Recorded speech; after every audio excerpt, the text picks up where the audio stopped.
From below, the dragon dark comes forth, Nidhogg flying from Nidafuel. The bodies of men on his wings he bears, the serpent bright, but now must I sink. Voluspa, the Poetic Edda.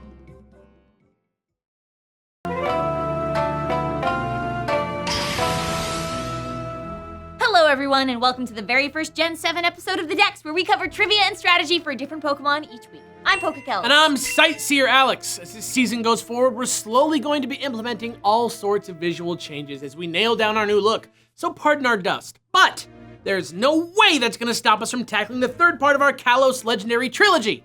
It's Zygarde! Yeah! Well, actually more like part one of the third part. Part one of the third part. Part one of the third part? I dropped out of college. This is not a word problem, is it? You're gonna have to help me out. What? No, all I meant was there's tons to say about Zygarde and the mystery of why he's even in Kalos in the first place. So today we're going to be focusing on all his various real-world inspirations so that next week we can do an extra large Pokemon Creation Myth segment and give you some killer battle strats to boot. Plus, no real spoilers if you just got your game on Wednesday. Okay, well, great. Forget what I said about college then. What, that you dropped out? After 7 years, okay?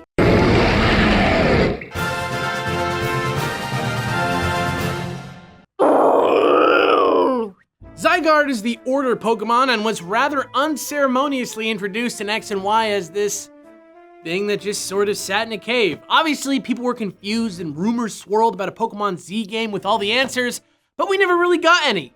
Until now, or, next week, whatever. When we first met Zygarde in Gen 6, it was a large serpentine Pokemon with hexagonal patterns all over its body, supposedly set to reveal its power whenever the Kalos region ecosystem is threatened. The rest of the time, it just sits in its cave, monitoring the world like a giant green Batman.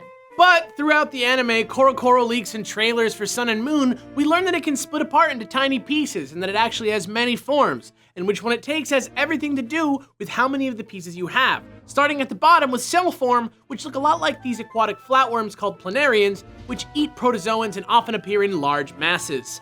Very, very gross.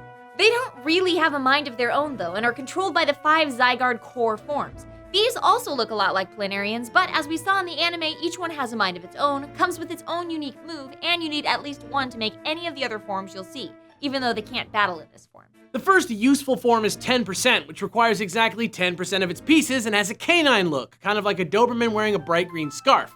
We like to call it Zygarde Dog, and it's kind of like a scout form because it's been known to break off from larger forms and act as its own thing in emergencies. It can also run fast and bite hard, but remember the scarf for later. Next up is the Zygarde we know from X and Y, aka 50%, which is the snake-like dude with the fanning ruff and the no eyes. This is the dormant form it takes when it's not threatened, but if it only requires 50% of the cells, doesn't that mean there could be... And finally, with all 100 pieces, Zygarde basically becomes a giant Gundam monster. It's awesome! It's bipedal, its ruff becomes 4 giant tendril wing cape things, and it's extremely powerful because all the cores control different parts just like a Megazord. Crazy. Cool, for sure, but crazy. Yep, and now you know Zygarde and all its moods, but now that we know, what exactly do they mean? Well, in keeping with our continuing themes, I'm guessing it probably has to do with either Norse myths or the Hindu Trimurti, so that's my final answer. Oh, whoa, was that a Who Wants to Be a Millionaire reference? Yeah. Is that still on? Sort of. It's hosted by the dude from The Bachelor. Chris Harrison? Yeah, hey, let's do a segment. Oh, right. Well, we're doing the Creation Myth next week, so this week let's make up another Legendaries Only segment all about Zygarde's real-world origins. Great, it's time for Pokemon Creation is based on myths. Yikes, dude, you should have stayed in college. Okay.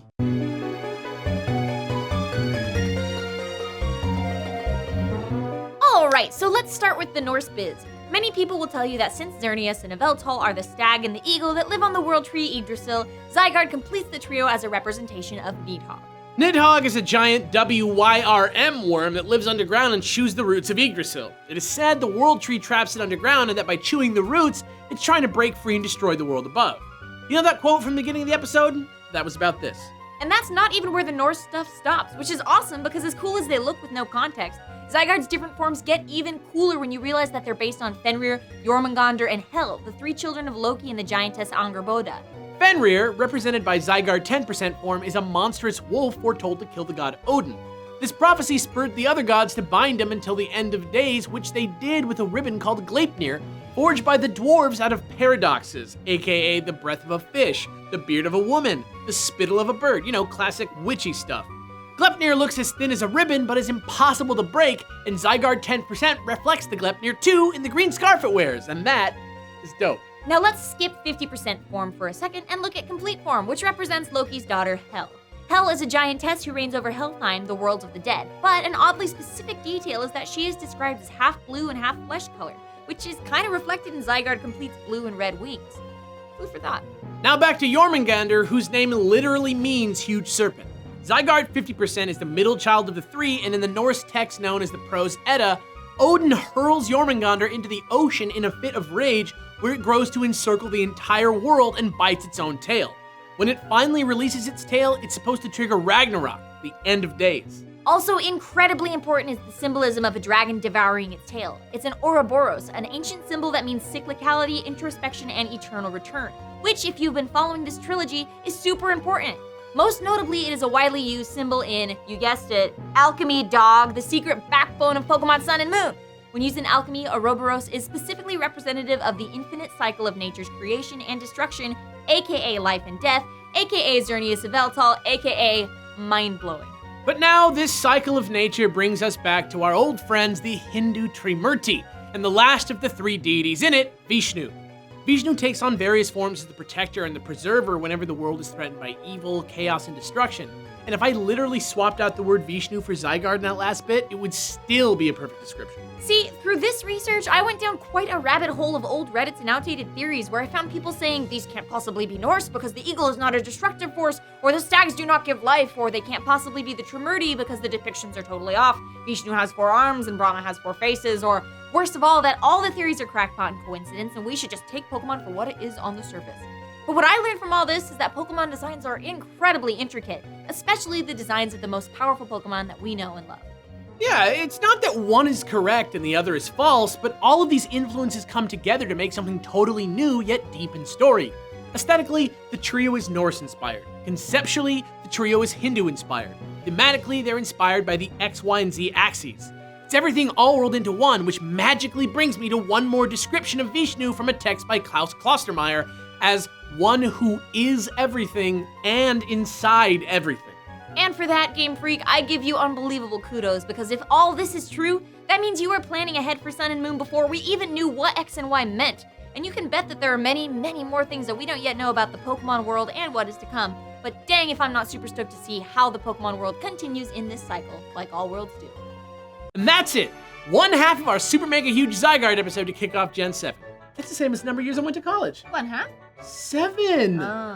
Be sure to tune in next week where we go even deeper into the story about Zygarde and see where he fits into the Pokemon mythos as a whole. Alola, Alex. Alola, Kels.